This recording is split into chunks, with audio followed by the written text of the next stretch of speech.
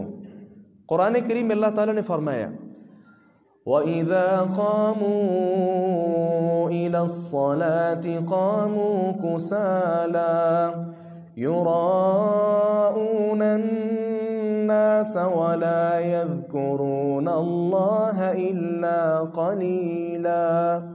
یہ منافق لوگ ہوتے ہیں، نماز میں کھڑے ہوتے ہیں بڑے سست سے، بوجھل ہو کر، جیسے تھکا ہوا آدمی ہوتا ہے، نماز میں کچھ پڑھتے بھی نہیں ہیں، اللہ کا ذکر بھی نہیں کرتے، بلکہ لوگوں کو دکھانے کے لیے کہ لوگ سمجھے کہ میں بھی مسلمان ہوں، اپنی مسلمانی کا ثبوت دینے کے لیے مسجد میں حاضر ہوتے ہیں۔ ایسے لوگوں سے بھی اللہ تعالیٰ کی پناہ طلب کیجیے۔ اور تیسرے نمبر پر کچھ لوگ ایسے ہوتے ہیں کہ جو اذان سن کر، بلکہ اذان سننے کے لیے ہی وہ مشتاق ہوتے ہیں کہ کب اللہ تعالیٰ کی طرف سے آواز آئے، اذان آئے اور میں مسجد میں جاؤں۔ گویا جن لوگوں کا دل ہی اللہ کے گھروں کے ساتھ لٹکا ہوا ہے، دعا کیجیے اللہ تبارک و تعالیٰ ایسے لوگوں میں ہمارا شمار کر لے۔ موضوع کی طرف بڑھتے ہیں۔ سب سے پہلی بات تو نماز سے پہلے کچھ ایسے امور ہیں، ایسے کام ہیں کہ جن کی رعایت کرنا، ان کا خیال رکھنا ضروری ہے اگر آپ اپنی نماز کو بہتر کرنا چاہتے ہیں۔ اس میں سر دست سب سے پہلی بات یہ ہوگی کہ جیسے ہی اذان سنی جائے، بلکہ اس سے پہلے اذان کا انتظار کیا جائے، پھر جب اذان کہی جائے رسول اللہ صلی اللہ علیہ وسلم کے حکم کے مطابق اس اذان کا جواب دیا جائے۔ اذا سمعتم المؤذن فقولوا مثل ما يقول ثم صلوا علیہ۔ آپ نے فرمایا کہ جب تم اذان سنو، جس طرح مؤذن کہتا ہے وہی کلمات تم بھی دہراؤ اور بعد میں مجھ پر درود بھیجو۔ شارحین نے لکھا ہے کہ اذان سن کر اذان کا جواب دینا لازمی ہے۔ مؤذن کہتا ہے اللہ اکبر اللہ اکبر، آپ بھی کہیں گے اللہ اکبر اللہ اکبر۔ البتہ حی علتین، جب وہ حی علی الصلاۃ، حی علی الفلاح پڑھے گا، اس وقت لا حول ولا قوت الا باللہ یہ سننے والا پڑھے گا۔ پہلی چیز تو یہ ہے۔ دوسری بات یہ ہے کہ پھر اچھے سے وضو کیجئے۔ وضو یہ سوچ کر کریں، رسول اللہ صلی اللہ علیہ وسلم نے فرمایا، جس طرح جامع ترمذی وغیرہ میں روایت موجود ہے، کہ جب انسان وضو کرتا ہے اس کے اعضائے وضو سے جب پانی ٹپکتا ہے تو وہ صرف پانی نہیں ٹپکتا، ان اعضاء سے ہونے والے گناہ بھی دھل رہے ہوتے ہیں۔ اگر یہ انسان تصور کر لے اسے کتنا مزہ آئے گا وضو کرتے ہوئے۔ میں نے ہاتھ دھوئے، ہاتھوں کے سارے گناہ اللہ نے معاف کر دیے۔ میں نے کلی کی، منہ کے جتنے گناہ تھے، زبان کی جتنی چالاکیاں تھیں، وہ سارے کے سارے گناہ اللہ پاک کر رہے۔ آپ چہرہ دھو رہے ہیں، چہرے میں ناک بھی آتا ہے، چہرے میں آپ کی آنکھیں بھی ہیں، ان کے جتنے گناہ ہیں اللہ تعالیٰ وہ بھی معاف کر رہا ہے۔ آپ نے بازو دھوئے، بازو کے جتنے گناہ ہیں سارے اللہ معاف کر رہا ہے۔ آپ نے سر پر مسح کیا، سر کے جتنے گناہ تھے وہ اللہ معاف کر رہا ہے۔ آپ اپنے قدموں کو دھو رہے ہیں، کہیں کانوں کا مسح کر رہے ہیں، کانوں کے گناہ اللہ نے معاف کر دیے۔ پاؤں کے گناہ، جن گناہ والے کاموں کی طرف پاؤں چل کر گئے تھے اللہ تبارک و تعالیٰ نے وہ گناہ بھی معاف کر دیے۔ یاد رکھیے، جب یہ کیفیت آپ دل میں پیدا کر لیں گے کہ میں ابھی جو وضو کرنے لگا ہوں یہ صرف وضو نہیں ہے، بلکہ یہ حقیقی وضو ہے کہ جو ظاہری طور پر بھی میرے جسم کو پاک کر رہے ہیں اور باطنی طور پر بھی پاک کر رہے ہیں۔ جس انسان کے دل میں یہ سوچ اور فکر پیدا ہو جائے، یاد رکھیے اس کی نماز بڑی شاندار ہوگی۔ اور تیسرے نمبر پر کرنے والی چیز یہ ہے کہ نماز کے لیے جب آنا ہے اچھی نیت کیجئے اور خوبصورت لباس پہنیے۔ اس بات کو تو آپ سمجھتے ہیں کہ انسان نے اچھا لباس پہنا ہو، خوشبو کا استعمال اس نے کیا ہو، یہی چیزیں اس کے سکون اور اطمینان کا باعث بن جاتی ہیں۔ چہ جائے کہ ایسا آدمی مسجد میں آئے جس کے کپڑے بھی اچھے نہیں، اسمیل زدہ ہیں، وہ مسجد میں آئے خود بھی اس کی اسمیل سے پریشان ہو، ساتھ والوں کو بھی پریشان کرے، حتیٰ کہ فرشتوں کو پریشان کرے، ایسے آدمی کو نماز میں کیا مزہ آئے گا بھائی؟ اس لیے قرآن کریم میں اللہ تعالیٰ نے فرمایا ہے خُذُوا زِینَتَکُمْ عِنْدَ کُلِّ مسجد، ہر مسجد کے پاس جاتے وقت زینت اختیار کرو، خوبصورتی اختیار کرو، اچھا لباس زیب تن کرو۔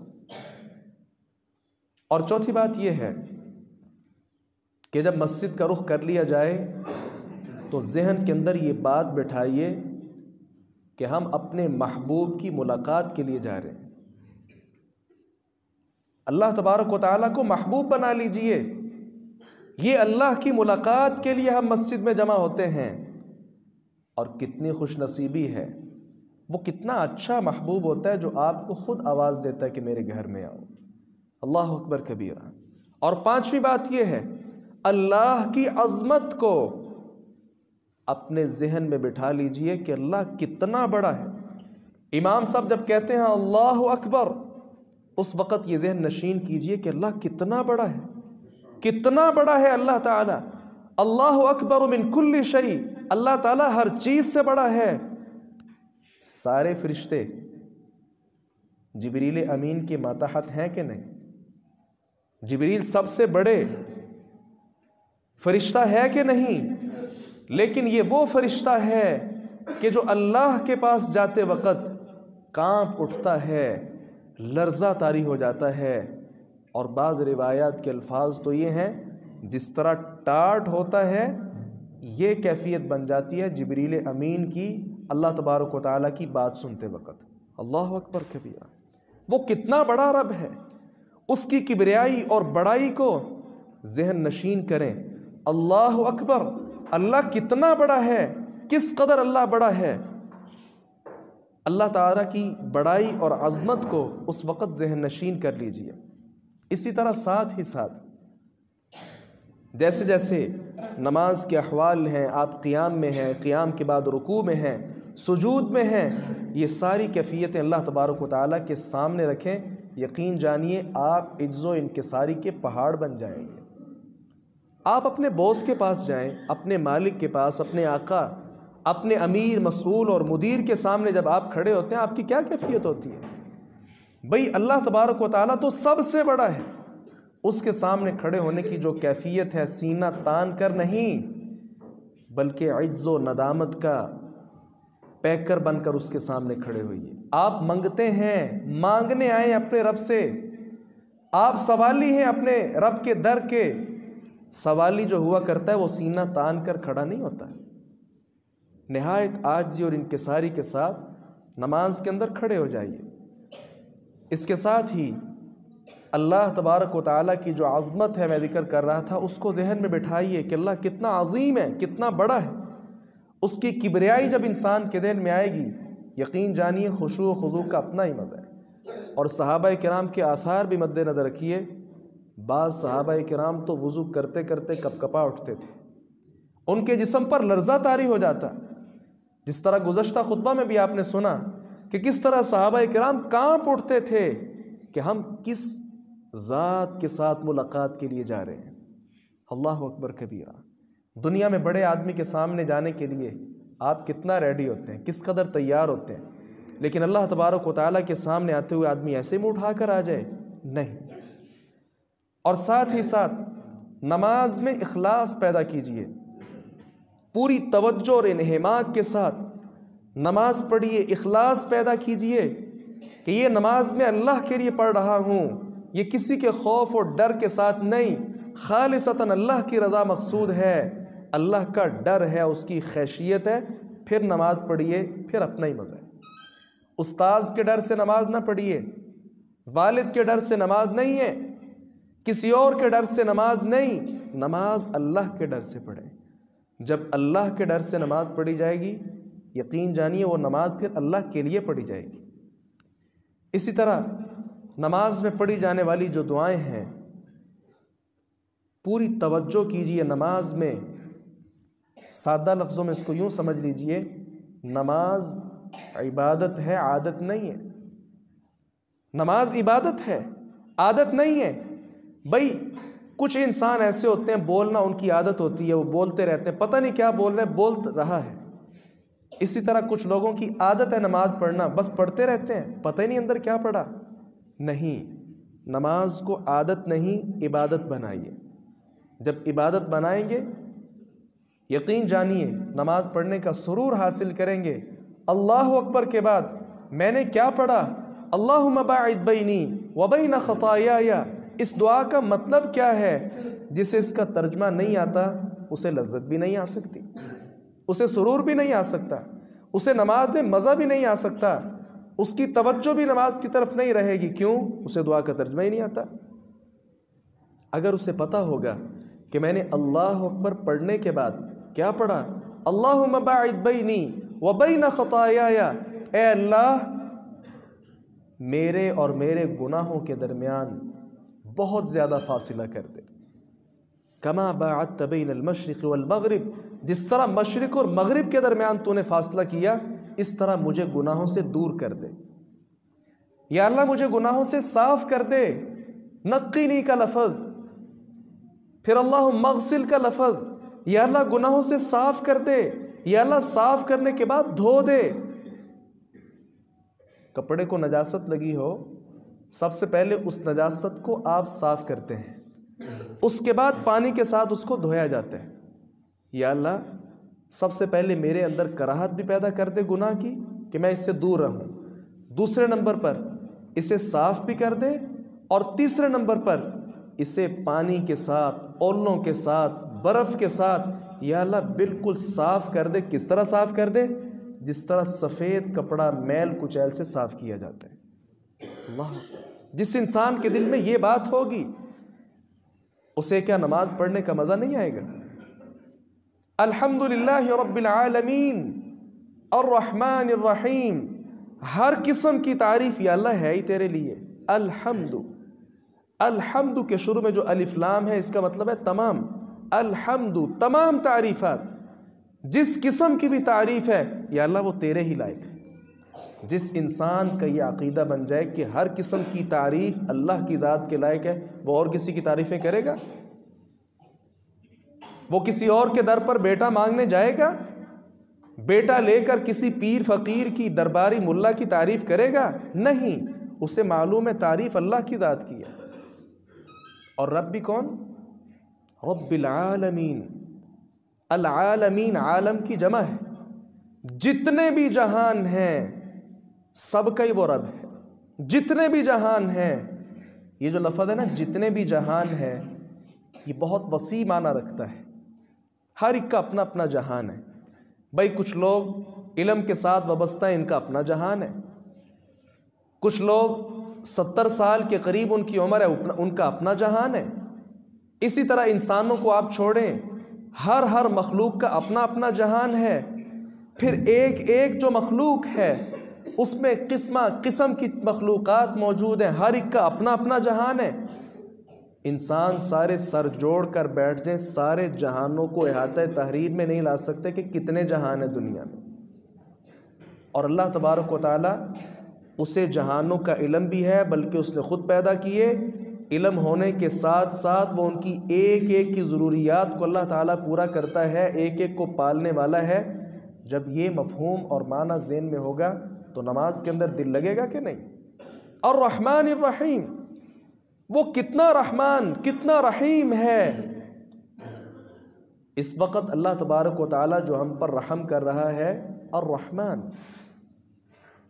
الرحیم، اس کے اندر دوام موجود ہوتا ہے۔ الرحمن کے اندر مبالغہ موجود ہے کہ اللہ تعالیٰ بہت زیادہ رحم کرتے ہیں۔ الرحیم کے اندر مبالغے کے ساتھ ساتھ صفت دوام بھی ہے۔ کیا مطلب؟ بات بڑی آسان فہم ہے، انشاءاللہ آپ اس کو سمجھ جائیں گے۔ اگر آدمی کو پیاس لگی ہو، پیاس لگنے کے بعد کا مرحلہ ہوتا ہے پیاس کی شدت، اسے عطشان کہا جاتا ہے۔ اگر انسان سونے والا ہو اسے نائمن کہتے ہیں، لیکن اگر انتہا درجے کی اس کو نیند آئی ہو اسے نومان کہا جاتا ہے۔ اسی طرح دیگر الفاظ ہیں۔ گویا جب انسان کی صفت وہ جوش مارنے لگتی ہے تو فعلان ان کے وزن پر اس صفت کو لایا جاتا ہے۔ اللہ تبارک و تعالیٰ کی رحمت جوش مار رہی ہے، ٹھاٹھے مارتا وہ سمندر ہے، اس کے لیے رحمان کا لفظ بولا گیا۔ اچھا، رحیم کا لفظ ساتھ کیوں بولا گیا؟ رحمان کا کافی تھا۔ ہاں، اس سے یہ سمجھا جا سکتا تھا کہ اس وقت تو اللہ تبارک و تعالیٰ کی رحمت کا سمندر ٹھاٹھے مار رہا ہے، ممکن ہے بعد میں ختم ہو جائے۔ الرحیم ساتھ اس لیے بولا گیا جس کے اندر دوام موجود ہے کہ نہیں، آپ کا رب وقتی رب نہیں ہے، بلکہ یہ جو اس کا رحمت کا سمندر ٹھاٹھے مار رہا ہے یہ ہمیشہ ہمیشہ مارتا رہے گا۔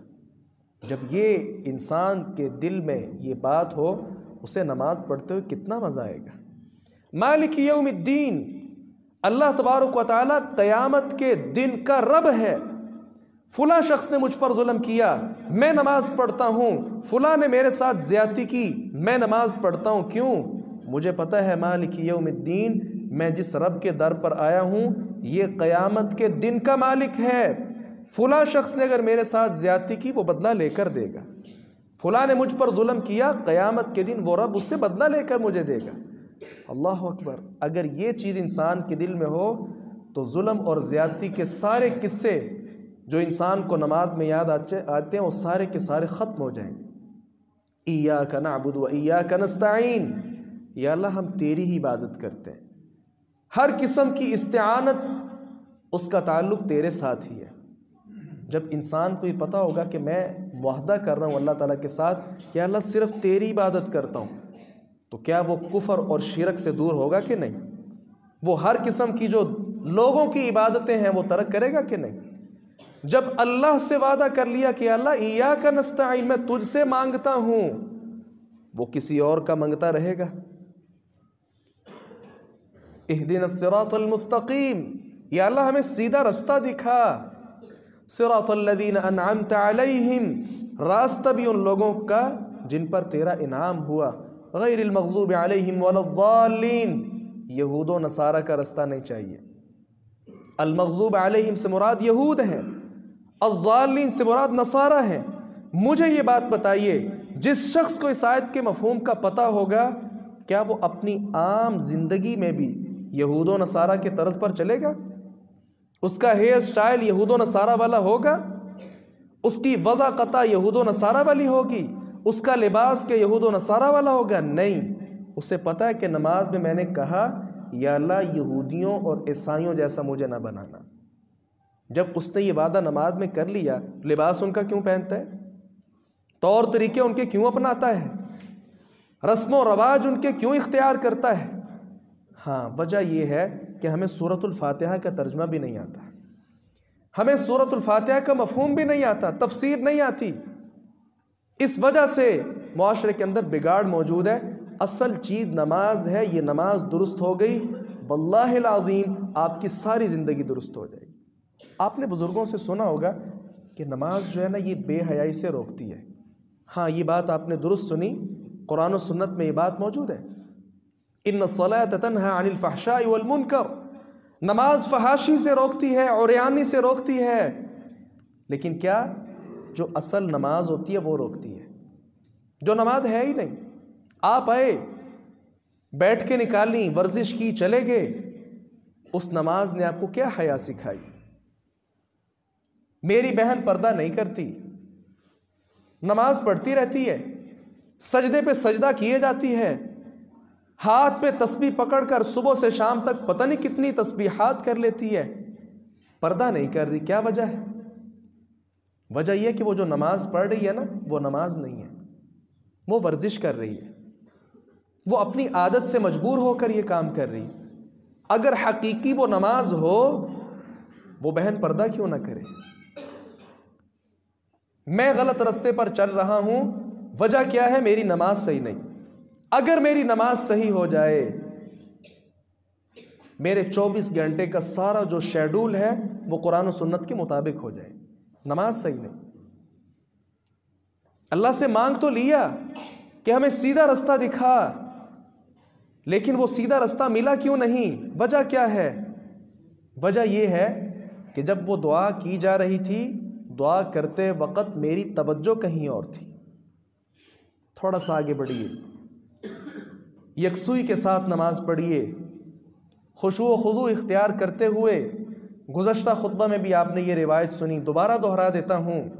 رسول اللہ صلی اللہ علیہ وسلم نے فرمایا ہے، اسوأ الناس سرقۃ، سب سے برا چور وہ ہے الذی یسرق من صلاتہ، جو اپنی نماز کا چور ہے، اپنی نماز میں چوری کر رہا ہے. قالوا یا رسول اللہ، صحابہ کرام نے پوچھا ہے اللہ کے رسول، وکیف یسرق من صلاتہ، انسان نماز کی چوری کیسے کر سکتا ہے؟ آپ نے فرمایا لا یتم رکوعها ولا سجودها، وہ اس کا رکوع بھی مکمل نہیں کر رہا، سجدہ بھی مکمل نہیں کر رہا. گیا دھڑام سے اٹھ گیا، سجدے میں ابھی گرا یا فوری طور پر اٹھ گیا، کیا پڑا اندر؟ اور کتنے ہی لوگ ہیں کہ جو 3 بار سبحان ربی الاعلیٰ پڑھ کر امام کا انتظار کرنے لگتے ہیں کہ کب اٹھے گا، اور کھانسنا شروع کر دیتے ہیں کہ حضرت ہم نے پڑھ لیا، آپ بھی پڑھ لیں، اٹھ جائیں. لا حول ولا قوة الا باللہ. رسول اللہ صلی اللہ علیہ وسلم 10 بار اللہ تعالیٰ کی تسبیح بیان کرتے، سجدے کے اندر بھی اور رکوع کے اندر بھی 10 مرتبہ. تو کم از کم 10 بار تو پڑھیں. یکسوئی ہونی چاہیے نماز کے اندر، خشوع خضوع یہ ختم نہ ہو. تیز تیز نماز پڑھنا نہیں. ینقر کنقرۃ الغراب، آپ نے فرمایا ایسے لوگ کوے کی طرح چونچے مارتے ہیں جو تیز تیز نماز پڑھنے کی کوشش کرتے ہیں. نماز اطمینان کا نام ہے، سکون کا نام ہے. یہ سکون اگر حاصل نہ ہوا 15 منٹ کی نماز میں، تو 24 گھنٹوں کی جو آپ کا وقت ہے اس کے اندر سکون نہیں مل سکتا. اس کے ساتھ ہی یہ اپنے اندر تصور بٹھا لیجئے آج سے کہ جب ہم نماز پڑھتے ہیں نا، تو اللہ تبارک و تعالی اپنا مبارک چہرہ ہماری طرف کر کے ہماری نماز کو دیکھ رہا ہوتا ہے. اللہ اکبر کبیرہ. کتنی شاندار روایت ہے. رسول اللہ صلی اللہ علیہ وسلم نے فرمایا ان احدکم اذا قام یصلی، تم میں سے جب کوئی شخص نماز پڑھنے کے لیے کھڑا ہوتا ہے، انما یقوم یناجی ربہ، وہ کھڑا ہو کر اللہ تبارک و تعالیٰ کے ساتھ بات چیت کر رہا ہوتا ہے، سرگوشی کر رہا ہوتا ہے. فَلْيَنْظُرْ كَيْفَ يُنَاجِيهِ، تو اسے دیکھنا چاہیے کہ وہ کیا مناجات کر رہے اللہ تعالیٰ سے. اسے سوچنا چاہیے کہ اللہ تبارک و تعالیٰ کے ساتھ میں کلام کر رہا ہوں، کیا کر رہا ہوں کلام. اور دوسری روایت میں الفاظ کیا ہیں؟ فَإِذَا صَلَّيْتُمْ فَلَا تَلْتَفِتُوا، جب تم نماز پڑھ رہے ہو ادھر ادھر نہ دیکھا کرو، دائیں بائیں نہ دیکھا کرو. کیوں؟ فَإِنَّ اللَّهَ يَنْصِبُ وَجْهَهُ لِوَجْهِ عَبْدِهِ فِي صَلَاتِهِ، کیونکہ اللہ تبارک و تعالی آدمی کی نماز میں اپنا چہرہ مبارک اس کی طرف کیے رکھتا ہے مَا لَمْ يَلْتَفِتْ، جب تک وہ ادھر ادھر نہ دیکھے. کتنی بڑی روایت ہے، کتنی شاندار فضیلت ہے. وہ کتنا بڑا رب ہے جو ایک ایک شخص کی نماز میں اپنا چہرہ اس طرف رکھتا ہے کہ یہ میرا بندہ وضو کر کے اذان سن کر اپنی ساری مصروفیات چھوڑ کر میرے گھر میں آیا ہے، میری طرف رخ کر کے نماز ادا کر رہا ہے. اللہ تبارک و تعالیٰ اپنا چہرہ اس طرف کر لیتا ہے. سبحان اللہ. بہت عظیم لوگ ہیں آپ کہ جو اللہ کے گھر میں آ کر اللہ تبارک و تعالیٰ کا چہرہ، اس کا دیدار کر رہے ہیں معنوی طور پر. اللہ اکبر کبیر. الحمدللہ الحمدللہ الحمدللہ۔ اللہ کا شکر ہے کہ جس نے عظیم فضیلت کے ساتھ ہمیں نوازا ہے۔ یہاں التفات کا لفظ جو بولا گیا ہے، اس کے لیے عربی لغت اور اردو لغت دیکھنے کے بعد مجھے یہ بات سمجھ آئی ہے، التفات کے دو مطلب ہیں۔ ایک مطلب تو بالکل واضح ہے کہ جب انسان اپنی نماز میں دائیں بائیں دیکھنا شروع کر دے تو اللہ تبارک و تعالیٰ اپنا چہرہ اس طرف سے پھیر لیتا ہے۔ اور دوسرا مطلب کیا ہے کہ انسان کا رخ تو قبلے کی طرف ہی ہے، لیکن اس کی توجہ، اس کی سوچ اور فکر کے زاویے وہ کبھی کاروبار میں، کبھی گھر میں، کبھی دیگر چیزوں میں مگن ہو گئے تو بھی اللہ تبارک و تعالیٰ اپنا چہرہ ایسے انسان سے پھیر لیتا ہے۔ جتنی فضیلت والی یہ روایت ہے نا، ساتھ ہی ساتھ اس کے اندر وعید کو بھی سمجھیے کہ جو شخص نماز میں توجہ نہیں کرتا، التفات کرتا رہتا ہے، ادھر ادھر دیکھتا رہتا ہے، ایسے آدمی کی نماز جب اللہ تعالیٰ نے اپنا چہرہ ہی اس طرف سے موڑ لیا، کیا اجر ملا اس کو؟ کیا اس کی نماز قبول ہوئی؟ جس انسان کی نماز سے اللہ تبارک و تعالیٰ نے اپنا چہرہ ہی موڑ لیا، کیا اجر ملا اس کو؟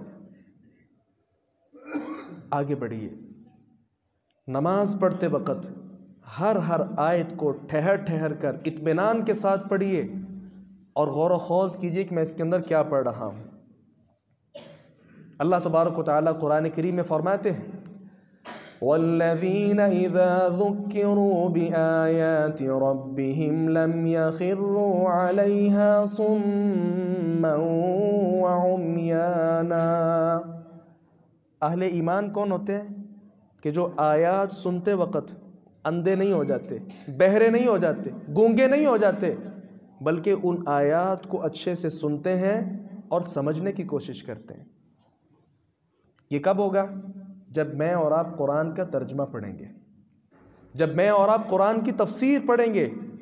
قاری صاحب 28واں پارہ پڑھ رہے ہیں، 15واں پارہ پڑھ رہے ہیں، کوئی اور سورہ مبارکہ کی تلاوت کر رہے ہیں، جب ہمیں اس کا ترجمہ ہی نہیں آتا، بڑی معذرت کے ساتھ کیا ہم گونگے بہرے نہیں ہیں پھر کہ جو پڑھا جا رہا ہے بس سنتے جا رہے ہیں؟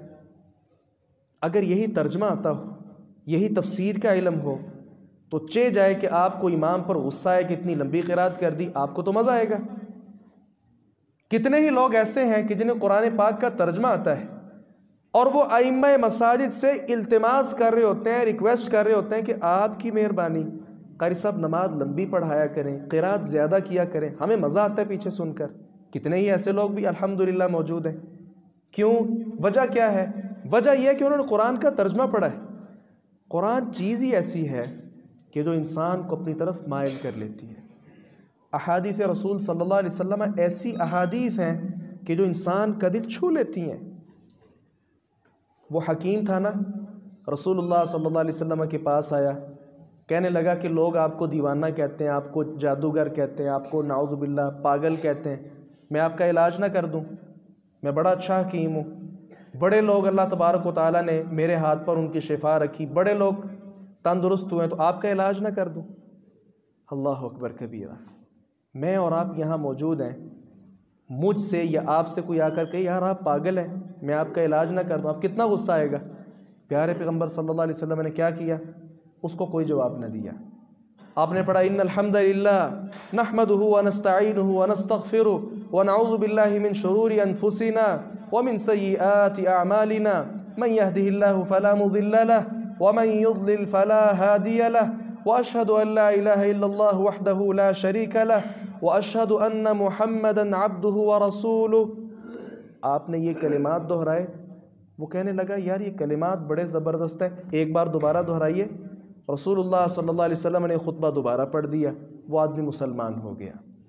اللہ اکبر کبیرہ۔ وجہ کیا ہے؟ اسے ان الفاظ کا ترجمہ آ گیا کہ رسول اللہ صلی اللہ علیہ وسلم کے کتنے شاندار الفاظ ہیں۔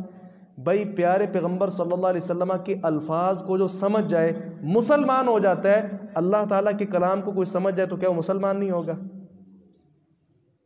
بہت بڑا قدم اٹھایا ہماری حکومت وقت نے، قرآن کریم کا ترجمہ الحمدللہ اسکول و کالج میں باقاعدہ طور پر نصاب کے طور پر مقرر کر دیا۔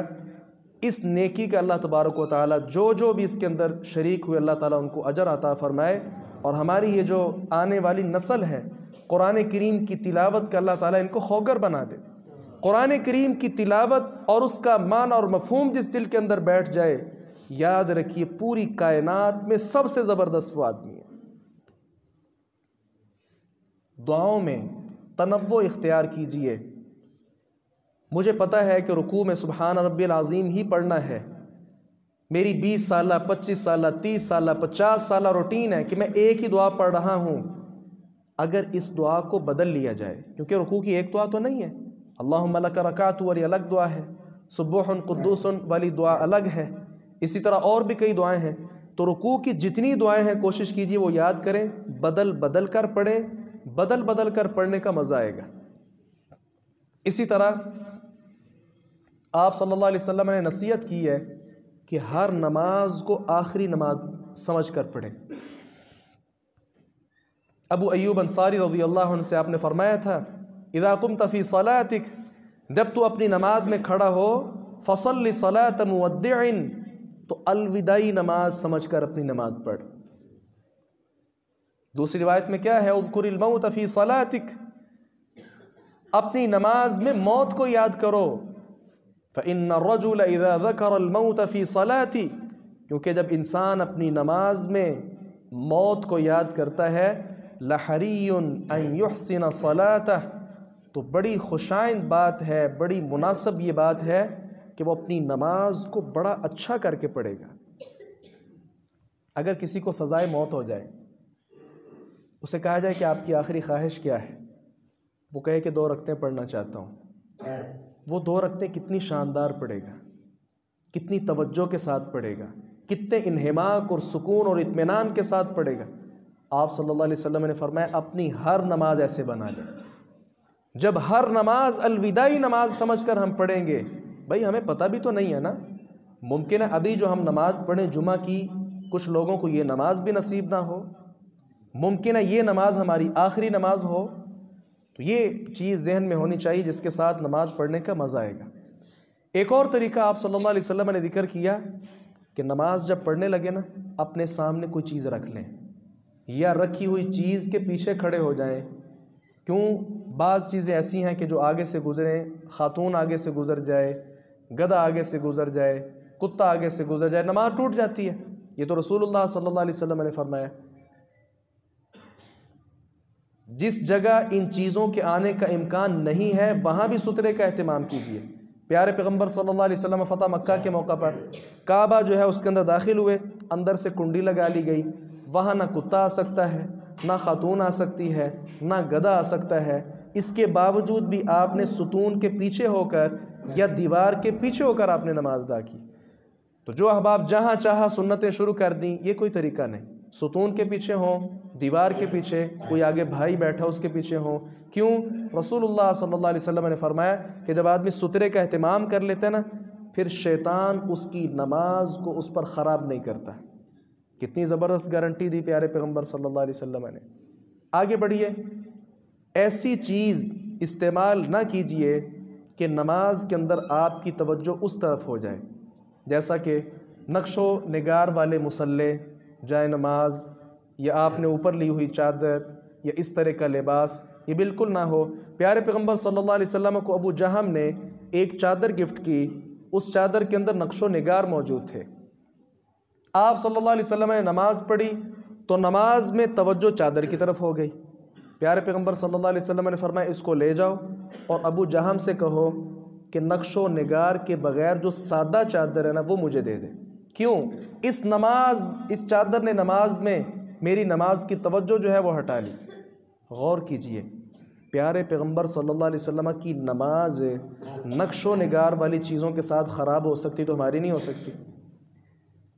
آگے بڑھیے، اگر نیند کا غلبہ ہے، رسول اللہ صلی اللہ علیہ وسلم نے فرمایا اذا نعس احدکم فی الصلاۃ فلینم، جب نماز میں کوئی اونگنا شروع کر دے، سونا شروع کر دے، تو اسے چاہیے کہ جا کر پہلے نیند پوری کر لے، بعد میں نماز پڑھے، حتی یعلم ما یقرأ، یہاں تک کہ اسے علم ہو کہ میں ابھی نماز کے اندر کیا پڑھ رہا ہوں۔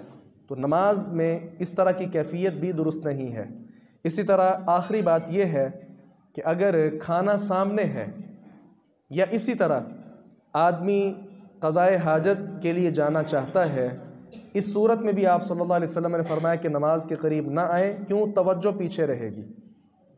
لا صلاۃ بحضرۃ الطعام، کھانے کی موجودگی میں نماز نہیں ہوتی۔ اسی طرح ولا هو يدافع الاخبثان، نہ یہ کہ جب انسان کو قضائے حاجت کی ضرورت ہو اس وقت بھی انسان کی نماز نہیں ہوتی، اس لیے پہلے جا کر اپنی ضرورت کو پورا کیا جائے اور بعد میں آ کر نماز پڑھی جائے۔ یہاں ایک اشکال ہے، اس کا جواب بھی ساتھ ہو جائے۔ ہم میں سے کتنے ہی لوگ ایسے ہیں کہ جو کھانے کا بہانہ بنا کر مسجد میں نماز کے لیے نہیں آتے؟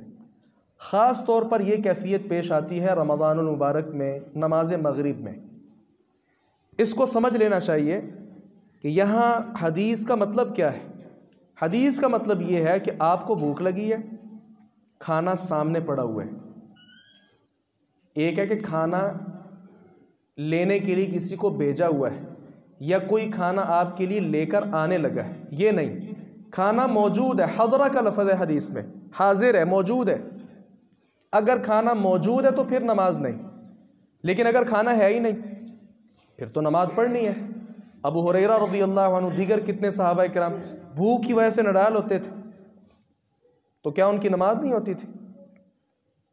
اسی طرح یہاں کھانے سے مراد وہ ہے کہ جس کے ساتھ آپ کی بھوک مٹ جائے۔ ہمارے ہاں کھانے کی بھی کئی قسمیں ہیں، کچھ کھانا بھوک مٹاتا ہے اور کچھ انسان کی خواہش بجھاتا ہے۔ اب میں چائے پی رہا ہوں جی، اس وجہ سے میری نماز ہے، بھائی چائے کی وجہ سے نماز آپ ضائع کر رہے ہیں، یہ کون سا طریقہ؟ اسی طرح رمضان المبارک میں افطاری کا اتنا زیادہ سامان رکھ لینا کہ آدمی نماز کے لیے حاضر ہی نہ ہو سکے، یہ بھی غلط چیز ہے۔ بھئی رسول اللہ صلی اللہ علیہ وسلم افطاری کس طرح کرتے تھے؟ تمیرات کا لفظ ہے کہ چند کھجوریں آپ کھاتے تھے، اور اگر وہ کھجوریں بھی نہ ملتی، حسا حسوات مما، پانی کے چند گھونٹ بھر کر مسجد میں تشریف لے آتے۔ یہ آپ صلی اللہ علیہ وسلم کی افطاری تھی۔ آج کے خطبہ جمعہ کا خلاصہ یہ ہے کہ اپنی نماز کو بہتر کیجئے، کئی ذرائع ہم نے اسباب ذکر کیے ہیں، ان کو اختیار کیجئے۔ خاص طور پر قرآن کریم کا ترجمہ و تفسیر لازمی پڑھیں، قرآن پاک لازمی پڑھیں، اس کا ترجمہ پڑھیں، تفسیر پڑھیں۔ کم از کم تفسیر القرآن الکریم نام سے 4 جلدوں میں قرآن پاک کی تفسیر الحمدللہ بڑی ہی شاندار موجود ہے، وہ تفسیر اپنے گھر میں لازمی رکھیں، ہر بچے کو پڑھائیں، خود بھی پڑھیں، تاکہ پتہ چلے کہ ہم کیسے مسلمان۔ سارا کچھ مولوی پر، حافظ پر نہ چھوڑ دیں۔ ہم نے اپنی اپنی قبر میں جانا ہے اور اپنے اپنے سوال کا ہم نے خود جواب دینا قبروں میں۔ اللہ تعالیٰ سے دعا کیجیے باری تعالیٰ حق بات کو سمجھنے اور اس پر عمل پیرا ہونے کی توفیق عطا فرمائے۔ وآخر دعوانا الحمدللہ رب العالمین۔